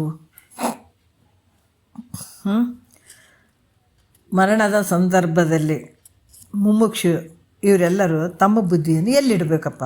7ನೇ ನುಡಿಯಲ್ಲಿ ಹೇಳ್ತಾರೆ, ಇಂದುವಿನೊಳು ಮತಿಬೇಕು ಮುಮುಕ್ಷಿಗೆ ಸಂದೇಹವಿಲ್ಲದ ಅಭ್ಯಾಸಿಗೆ ಒಂದಿರಬೇಹುದು ರವಿಯೊಳು ಬುದ್ಧಿ ಕೇಳೆಂದುಗೆಯ ಅಡಿಯ ಚಂದನಗಂಧಿ ಅಂತ ಹೇಳ್ತಾರೆ ಅವರು. ಏನು ಹೇಳ್ತಾರೆ? ಅಂದುಗೆ ಅಡಿಯ ಅಂದ್ರೆ ಚಂದನಗಂಧಿ ಅಂದ್ರೆ ಕಾಲುಂದಿಗೆಯಿಂದ ಕೂಡಿದವಳು ಅಂದ್ರೆ ಆಕೆಯ ಒಂದು ಸುಗಂಧ ಭರಿತವಂಥ ದೇಹವುಳ್ಳಂಥ ಮೈತ್ರ ದೇವಿಯೇ ಅನ್ನುವಂಥ ವಿಚಾರವನ್ನು ಅವರು ವರ್ಣನೆ ಮಾಡ್ತಾರೆ. ಅಂದ್ರೆ ಮುಮುಕ್ಷಿಗೆ ಅಂದರೆ ಮೋಕ್ಷದ ಅಪೇಕ್ಷೆ ಉಳ್ಳಂಥವನಿಗೆ. ಅಂದ್ರೆ ಇಲ್ಲಿ ಇಂದುವಿನೋಳು ಅಂತಂದ್ರೆ ಚಂದ್ರ ದೇವತಾಭಿಮಾನಿಯಾಗಿ ಇರುವಂಥದ್ದು. ಅಂದರೆ ಈಡನಾಡಿ ಗೊತ್ತಾಯ್ತಲ್ಲ, ಈಡನಾಡಿ ಈ ಎಡಗಡೆ ಅದು. ಆಮೇಲೆ ಇಲ್ಲಿ ಬುದ್ಧಿಯನ್ನು ಇಡಬೇಕು ಅಂತ ಹೇಳ್ತಾರೆ. ಮತ್ತು ಯಾವುದು ಸಂದೇಹವಿಲ್ಲದೆ ಅಭ್ಯಾಸಿಗೆ ಅಂದರೆ ಯಾವುದೇ ಸಂಶಯಗಳು ಇಲ್ಲದೇ ಇರುವಂಥ ಅಭ್ಯಾಸಿಗೆ ಆತ ಎಲ್ಲಿರಬೇಕು? ಸೂರ್ಯ ಅಭಿಮಾನವುಳ್ಳಂಥ ಪಿಂಗಳ ನಾಡಿಯಲ್ಲಿ ಆತ ಬುದ್ಧಿ ಇಡಬೇಕು. ಈತ ಮೋಕ್ಷದ ಅಪೇಕ್ಷೆಯನ್ನು ಪಡ್ಕೊಳ್ಬೇಕಂತಂದತ್ತ ಈತ ಚಂದ್ರ ದೇವತಾ ಅಭಿಮಾನಿ ಉಳ್ಳಂಥ ಈಡ ನಾಡಿಯಲ್ಲಿ ಆ ಬುದ್ಧಿಯನ್ನು ಇಡಬೇಕು. ಯಾರು? ಮುಮುಕ್ಷು. ಈಡ ನಾಡಿಯಲ್ಲಿ ಎಡಗಡೆ. ಮತ್ತು ಈ ಅಭ್ಯಾಸ ಯಾವುದೇ ಸಂಶಯ ಇಲ್ಲ ಅದಕ್ಕೆ. ಸ್ವಲ್ಪ ಮುಂದಕ್ಕೆ ಹೋಗಿರ್ತಾನೆ. ಈ ಮೋಕ್ಷದ ಅಪೇಕ್ಷೆ ಉಳ್ಳಂಥ ವ್ಯಕ್ತಿಗೆ ಒಂದು ಸ್ವಲ್ಪ ಸಂಶಯಗಳು ಇರ್ತಾವೆ. ಅದು ಕೇಳಕ್ಕೆ ಕೂತ್ಕೊಂಡಾನ, ಹೌದಲ್ಲ? ಕೇಳಕ್ಕೆ ಕೂತಿರ್ತಾನೆ. ಅದಕ್ಕೆ ಇನ್ನೂ ಮುಂದಕ್ಕೆ ಬಂದಿಲ್ಲ. ಅಷ್ಟ್ರಾಗ ಅದನ್ನು ಪ್ರಾಣ ತ್ಯಾಗ ಮಾಡುವಂಥ ಸಂದರ್ಭ ಬಂದದು. ಅದಕ್ಕೆ ಆತ ಚಂದ್ರನ ಅಭಿಮಾನಿ ದೇವತೆಯಾದಂಥ ಏನು ಈಡ ನಾಡಿಯಲ್ಲಿ ಆತ ಬುದ್ಧಿಯನ್ನು ಇಡಬೇಕಾಗ್ತದೆ. ಯಾರು? ಮುಮುಕ್ಷು. ಮತ್ತು ಇನ್ನೊಂದು ಸ್ವಲ್ಪ ಮೆಟ್ಲು ಹತ್ತಿದತ್ತ ಅಭ್ಯಾಸಿ ಇರ್ತಾನಲ್ಲ. ಮುಮುಕ್ಷ ಅಂದಮೇಲೆ ಅಭ್ಯಾಸಿ. ಇನ್ನೂ ಸ್ವಲ್ಪ ಟೈಮ್ ಇತ್ತು ಅದಕ್ಕೆ ಅಭ್ಯಾಸ ಮಾಡ್ಕೊಂಡನತ್ತ. ಅಲ್ಲಿ ಸಂಶಯಗಳಿಲ್ಲ, ಯಾವುದ್ರ ಬಗ್ಗೆ ಸಂಶಯಗಳಿಲ್ಲ.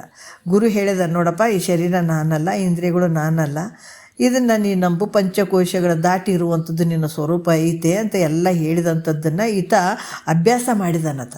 ಚೆನ್ನಾಗಿ ತಿಳ್ಕೊಂಡಿದ್ದಾನೆ, ಮನನ ತಿಳ್ಕೊಂಡಿದ್ದಾನತ. ಅದಕ್ಕೆ ಅಲ್ಲಿ ಯಾವ ಸಂಶಯಗಳು ಉಳಿದಿಲ್ಲ ಆತನ ಮನಸ್ಸಿನಲ್ಲಿ. ಅದಕ್ಕೆ ದೇಹ ತ್ಯಾಗ ಮಾಡೋದು ಬಂದದ. ಆವಾಗ ಅದಕ್ಕೆ ಯಾವ ಮನಸ್ಸಿನಲ್ಲಿ ಸಂಶಯಗಳಿಲ್ಲ. ಆತ ಎಲ್ಲಿ ಆ ಬುದ್ಧಿಯನ್ನು ಇಡಬೇಕಂದ್ರೆ ಸೂರ್ಯ ಅಭಿಮಾನ ಉಳ್ಳಂಥ ಪಿಂಗಳ ನಾಡಿಯಲ್ಲಿ ಬುದ್ಧಿಯನ್ನು ಇಡಬೇಕು ಆತ. ಅಂದರೆ ಈ ಬಲಗಡೆ ಈ ಪಿಂಗಳ ನಾಡಿ, ಈ ನಾಡಿಯಲ್ಲಿ ಆ ಬುದ್ಧಿಯನ್ನು ಇಡಬೇಕು ಅಂತ ಹೇಳ್ತಾರೆ.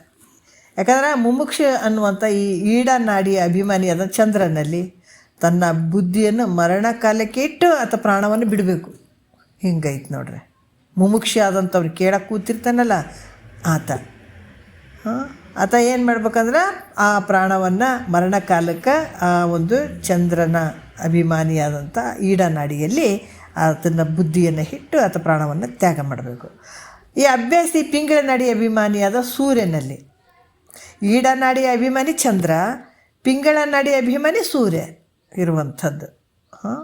ಈ ರೀತಿಯಾಗಿ ಆತ ಮುಮುಕ್ಷು ಈಡ ನಾಡಿಯ ಅಭಿಮಾನಿಯಾದಂಥ ಚಂದ್ರನಲ್ಲಿ ತನ್ನ ಬುದ್ಧಿಯನ್ನು ಇಡಬೇಕು.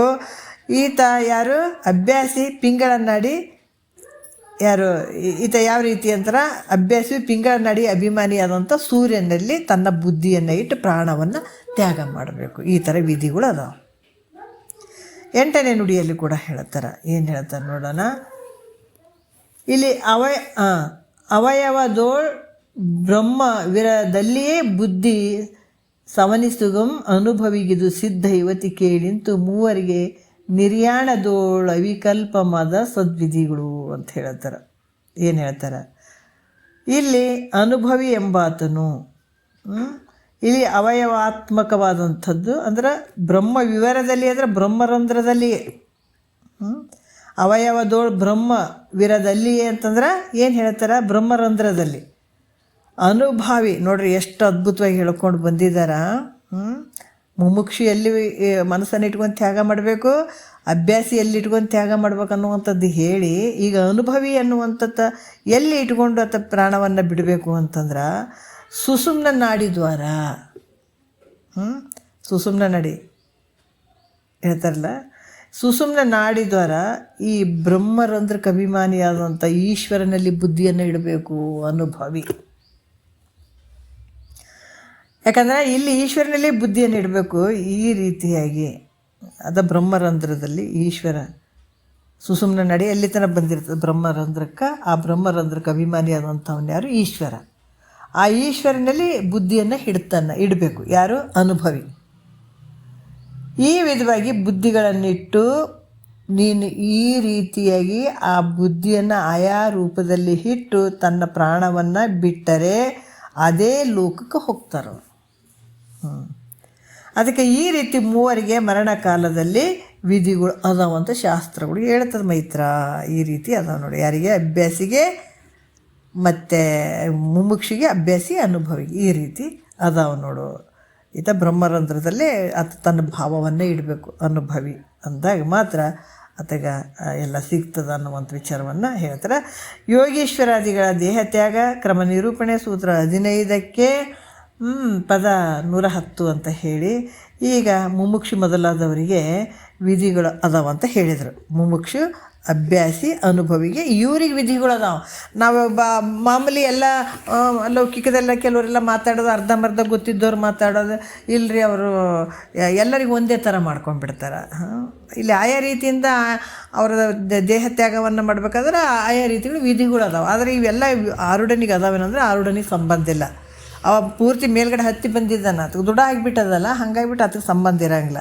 ಇನ್ನು ಇವ್ರು ಮಾಡ್ಕೊಳಕ್ಕೆ ಕೂತ್ಕೊಂಡವರು ಅಚಾನಕ್ಕಾಗಿ ಅವ್ರ ದೇಹ ತ್ಯಾಗ ಮಾಡುವಂಥ ಸಂದರ್ಭದಲ್ಲಿ ಈ ರೀತಿ ಇದ್ದಾಗ ಅದು ಅದ್ಭುತವಾದಂಥ ಒಂದು ಗತಿಗಳನ್ನು ಪಡ್ಕೊಳ್ಳಿಕ್ಕೆ ಸಾಧ್ಯ ಅದ ಅವರಿಗೆ ಅಂತ ಹೇಳುವಂಥದ್ದು. ಈಗ ಪರಮಾರೂಢನ ಶರೀರ ತ್ಯಾಗ ವಿಷಯದಲ್ಲಿ ವಿಧಿ ಅದಾವೇನಿತಿಗ ಅದನ್ನು ಹೇಳ್ತಾರೆ ನೋಡ್ರಿ, ಎಷ್ಟು ಅದ್ಭುತವಾಗಿ ಹೇಳ್ತಾರೆ. ಅದೀಗ ಶರೀರ ತ್ಯಾಗ ಮಾಡುವಂಥ ಸಂದರ್ಭದಲ್ಲಿ ಪರಮಾರೂಢನಿಗೆ ಯಾವ ವಿಧಿಗಳು ಇರೋಂಗಿಲ್ಲ. ಈಗೇನು ಮಾಡ್ತಾರೆ ಗೊತ್ತಾ, ಇಲ್ಲಿಂದ ಅಲ್ಲಿಗೆ ಹಚ್ಚೋದು ಮುಮುಕ್ಷಿಗೆ ಹಚ್ತಾರೆ, ಮುಮುಕ್ಷಿಂದ ಇದಕ್ಕೆ ಹಚ್ತಾರೆ, ಇದ್ರದ್ದು ಅದಕ್ಕೆ ಹಿಂಗೆಲ್ಲ ಗದ್ದಲ ಮಾಡ್ತಾರೆ. ಅದಕ್ಕೆ ಯಾರು ಹೆಂಗೆಂಗೂ ಪ್ರಾಣವನ್ನು ತ್ಯಾಗ ಮಾಡಬೇಕು ಅನ್ನುವಂಥದ್ದನ್ನು ನಾವು ಕ್ರಮಶಾಸ್ತ್ರದಲ್ಲೇ ನೋಡೋಕ್ಕೆ ಸಾಧ್ಯ ಆಗ್ತದೆ. ಅದಕ್ಕೆ ಇಲ್ಲಿ ಕೂಡ ಏನು ಹೇಳ್ತಾರೆ, ದೇಹವು ಆ ನಲ್ಲ ಎನ್ನದಲ್ಲೆಂದೊಡೆ ಆಗಳ ದೇಹದ ತ್ಯಾಗ ಆತನಿಗೆ ನಿಕ್ಕು ಅಂತ ಹೇಳ್ತಾರೆ. ಏನು ಹೇಳ್ತಾರೆ, ಈ ಶರೀರವು ನಾನಲ್ಲ. ಈ ಒಂದು 16ನೇ ಸೂತ್ರದಲ್ಲಿ ಹೇಳ್ತಾರೆ, ಈ ಶರೀರವು ನಾನು ಅಲ್ಲ, ನನ್ನದು ಅಲ್ಲ.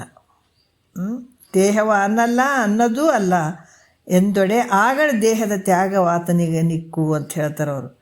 ಅಂದ್ರೆ ಈ ಶರೀರ ನಾನು ಅಲ್ಲ, ನನ್ನದೂ ಅಲ್ಲ. ಯಾವಾಗ ಆತ ತಿಳಿತಾನೆ, ಪಕ್ಕ ದೃಢ ಮಾಡ್ಕೋತಾನೆ, ಆ ಕ್ಷಣದಲ್ಲೇ ಆ ಶರೀರ ಬಿಡುಗಡೆ ಆಗಿಬಿಟ್ಟಿರ್ತದೆ. ಯಾರಿಗೆ? ಪರಮಾರೂಢನಿಗೆ. ನೋಡ್ರಿ ಎಷ್ಟು ಅದ್ಭುತವಾಗಿ. ಯಾಕಂದ್ರೆ ಇದು ಘಟದಂಗೆ ಇದು ದೃಶ್ಯವಾಗಿರುವಂಥದ್ದು ಈ ಶರೀರ ತೋರುವಂಥದ್ದು. ಅದಕ್ಕೆ ಜಡ ದೃಶ್ಯ ಮಿತಿ ಪರಿಣತೆ ಭೂತ ಕಾರ್ಯತೆ ಬಿಡದು ಕನಸು ನಿದ್ರೆಯೊಳಗಿಲ್ಲವಾಗಿ ಕೊಡದಂತೆ ಬೇರೆನಿಸುವುದು ಈ ಒಡಲೆಂಬ ಸುವಿವೇಕವನ್ನು ಮಾಡೇ ಮನುಜ ಅಂತ ಹೇಳ್ತಾರೆ. ಯಾಕಂದರೆ ಈ ಜಡದಿಂದ ಕೂಡ್ಯದ, ದೃಶ್ಯದಿಂದ ಅದ, ಇದು ಕಳತಿ ಅದ ಈ ಶರೀರಕ್ಕೆ. ಈ ರೀತಿ ತೋರುವಂಥ ಈ ಶರೀರ ಹೆಂಗದ, ಪಂಚಭೌತಿಕಮಯವಾಗ್ಯದ. ಆಕಾಶ ವಾಯು ಅಗ್ನಿ ಜಲ ಪೃಥ್ವಿಯಿಂದ ತುಂಬಿಕೊಂಡದ ಇದು ಶರೀರ. ಅದರಿಂದ ಇದು ನಾನು ಅಲ್ಲ, ಇದು ನನ್ನದೂ ಅಲ್ಲ ಅಂತ ಯಾವ ಕಾಲಕ್ಕೆ ಅದಕ್ಕೆ ಶ್ರವಣ ಮಾಡ್ತಾ ಆತ ಮುಮುಕ್ಷು ಅಭ್ಯಾಸಿ ಅನುಭವಿ ಮಾಡ್ತಾ ಮಾಡ್ತಾ ಮಾಡ್ತಾ ಬಂದು ಯಾವ ಸಂದರ್ಭದಲ್ಲಿ ಈ ಶರೀರ ನಾನು ಅಲ್ಲ ಅಂತ ನಿಶ್ಚಯವಾಗಿ ತಿಳ್ಕೊತಾನೋ ಹಾಗೇ ಆತ ಶರೀರ ತ್ಯಾಗ ಆತನಿಗೆ ಸಂಭವಿಸಿರ್ತದೆ. ಅವಾಗೇ ಶರೀರ ಬಿಟ್ಟನಂತ ತಿಳ್ಕೊಂಬಿಡ್ಬೇಕು. ಈಗ ನಾವು ಶರೀರ ಹೋದ್ಮೇಲೆ ಸತ್ತನಂತ ಹೇಳ್ತೀವಿ, ಅಥವಾ ದೇಹ ತ್ಯಾಗವನ್ನು ಮಾಡ್ಯಾನಂತ ಹೇಳ್ತೀವಿ. ನಾನಾ ರೀತಿಯಿಂದ ನಾವು ಕೆಲವು ವಿಚಾರಗಳಲ್ಲಿ ಹೇಳ್ತೀವಿ. ನಾವು ಲೌಕಿಕದಲ್ಲಿ ಆಗಿರ್ಬೋದು ಮತ್ತು ಈ ಪರಮಾರ್ಥದಲ್ಲಿ ಆಗಿರ್ಬೋದು. ಆದ್ರೆ ಪರಮಾರೂಢನು ಯಾವಾಗ ಈ ಶರೀರ ನಾನು ಅಲ್ಲ ಅಂತ ದೃಢವಾಗಿ ಅದನ್ನು ನಂಬಿ ಅದನ್ನು ಬಿಟ್ಬಿಡ್ತಾನೆ, ಆವಾಗ ಆತನ ಶರೀರ ತ್ಯಾಗ ಆಗಿಬಿಡ್ತಂತ ನೋಡ್ರಿ. ಅದರಿಂದ ಪರಮಾರೂಢನಿಗೆ ಯಾವುದು ವಿಧಿಯು ಹೇಳಲ್ಪಡಂಗಿಲ್ಲ. ಆತ ಎಂದೋ ಆತ ಶರೀರವನ್ನು ಬಿಟ್ಬಿಟ್ಟಿದ್ದಾನತ. ಅದಕ್ಕೆ ಪರಮಾರೂಢನಿಗೆ ಯಾವುದು ವಿಧಿಯು ಹೇಳಲ್ಪಡುವಂಥದ್ದಲ್ಲ, ಹೇಳಕ್ಕೆ ಬರೋಂಗಿಲ್ಲ. 1ನೇ ನುಡಿಯಲ್ಲಿ ಹೇಳ್ತಾರೆ ಅವರು. ಮತ್ತು ಆತ ಪರಮಾರೂಢ ಹೆಂಗದನಪ್ಪ, ದೇಹದೊಡನೆ ಕೂಡ್ಕೊಂಡಿರ್ತಾನ, ಆತ ವರ್ತನೆ ಮಾಡ್ತಾನ ಅಂತ ಕಂಡ್ರೂ ಕೂಡ ಅವನು ದೇಹದ ಧರ್ಮ ಕರ್ಮಗಳಿಗೆ ಅದು ಭಾಳ ದೂರ ಇರ್ತಾನೆ, ಅದ್ರಾಗ ಬೆರ್ತಿರಂಗಿಲ್ಲತ್ತ ಅನ್ನುವಂಥದ್ದು 1ನೇ ನುಡಿಯಲ್ಲಿ ಹೇಳ್ತಾರೆ. ಪರಮಾರೂಢನು ತನು ಮೊದಲಾದವೆಲ್ಲವೂ ಪರಿಭವವೆಡೆದಂಥವರಲ್ಲಿ ಚರಿಸುತ್ತ ಕರ್ತನು ವರ ಕರ್ಮಾದಿಗಳೊಡ ಬೆರೆಸದೆ ತಾನೆಂದು ಪರಿಪೂರ್ಣ ಅಂತ ಹೇಳ್ತಾರೆ. ಏನು ಹೇಳ್ತಾರೆ, ಕರ್ಮಾದಿ ಸ್ವಲ್ಪ ಮಿಸ್ಟೇಕ್ ಆಗಿದ್ದಿದೆ ಯಾಕೋ. ಇಲ್ಲಿ ಏನು ಹೇಳ್ತಾರೆ, ಪರಮಾರೂಢನು ತನ್ನ ತನು ಅಂದರೆ ಶರೀರ ಮೊದಲಾದವುಗಳು ಸಂಸಾರಿಕ ಜನರ ಒಡನೆ ಕೂಡ್ಕೊಂಡು ಅಥವಾ ಶರೀರ ಜೊತೆ, ಯಾಕಂದರೆ ಜ್ಞಾನ ಆಗ್ಯದ ಜೊತೆಗೆ ಶರೀರ ಇರ್ತದೆ, ಶರೀರದ ಭಾವ ಸಂಪೂರ್ಣ ತೆಗೆದುಹಾಕಿಬಿಟ್ಟಿದ್ದಾನೆ. ಆದರೂ ಕೂಡ ಸಂಸಾರಿಕ ಜನರ ಜೊತೆನ ಆತನು ಬೆರೀತಾನೆ, ಕೂಡ್ತಾನೆ, ವ್ಯವಹಾರ ಮಾಡ್ತಾನೆ. ಆದ್ರೆ ದೇಹಾದಿಗಳ ಆತ ಎಲ್ಲ ಜನರ ಜೊತೆ ಕೂಡಿ ವ್ಯವಹಾರ ಮಾಡ್ದಂಗೆ ಮಾಡ್ತಾ ಇದ್ದನಂದ್ರೂ ಕೂಡ ದೇಹಾದಿಗಳ ಕರ್ಮ ಧರ್ಮಗಳು ಆತಗಿಲ್ಲ, ಯಾವ ಅದಕ್ಕೆ ಸಂಬಂಧ ಇರೋಂಗಿಲ್ಲ. ಯಾಕಂದ್ರೆ ಆತ ಸಚ್ಚಿದಾನಂದ ಪರಿಪೂರ್ಣ ಸ್ವರೂಪನೇ ತಾನಾಗಿಬಿಟ್ಟಿರ್ತಾನೆ. ಹಾಗಾಗಿ ಸುಮ್ಮನೆ ತಿರುಗ್ತಾನೆ, ಸುಮ್ಮನೆ ವ್ಯವಹಾರ ಮಾಡ್ದಂಗೆ ಮಾಡ್ತಾನೆ, ಸುಮ್ಮನೆ ಉಂಡಂಗೆ ಮಾಡ್ತಾನೆ, ತಿಂದಂಗೆ ಮಾಡ್ತಾನೆ. ಆತ ಪರಬ್ರಹ್ಮ ಸ್ವರೂಪನೇ ಆತ ಆಗಿರ್ತಾನೆ. ಅಂಥತ್ಗೆ ಯಾವ ಎಲ್ಲಿ ಹೋದ್ರೇನು, ಎಲ್ಲಿ ಆತನ ಪ್ರಾಣ ತ್ಯಾಗ ಮಾಡಿದ್ರೇನು, ಹೊರಗಡೆ ಮಾಡಿದ್ರೇನು, ಒಳಗಡೆ ಮಾಡಿದ್ರೇನು, ಎಲ್ಲೋ ಒಂದು ಕಡೆ ಮಾಡಿದ್ರೇನು, ಎಲ್ಲಿ ಮಾಡಿದ್ರು ಕೂಡ ಆತ ಮುಕ್ತನೇ ಇರ್ತಾನೆ, ಜೀವನ ಮುಕ್ತನೇ ಇರ್ತಾನೆ. ಪರಮಾರೂಢನಿಗೆ ಯಾವ ವಿಧಿಗಳು ಇಲ್ಲ ಅನ್ನುವಂಥ ವಿಚಾರವನ್ನು ಇಲ್ಲಿ ಹೇಳ್ತಾರೆ. ಮತ್ತೆ ನೋಡೋಣ ಮುಂದೆ ಏನು ಹೇಳ್ತಾರೆ. ಮುಂದಿನ ವಿಚಾರ ನಾಳೆ ಮಾತಾಡೋಣ. ಒಂದೆರಡು ಮತ್ತು ಗುರುಗಳು ಪಾದಕ್ಕೆ ಅರ್ಪಿಸಿ ಹರವು.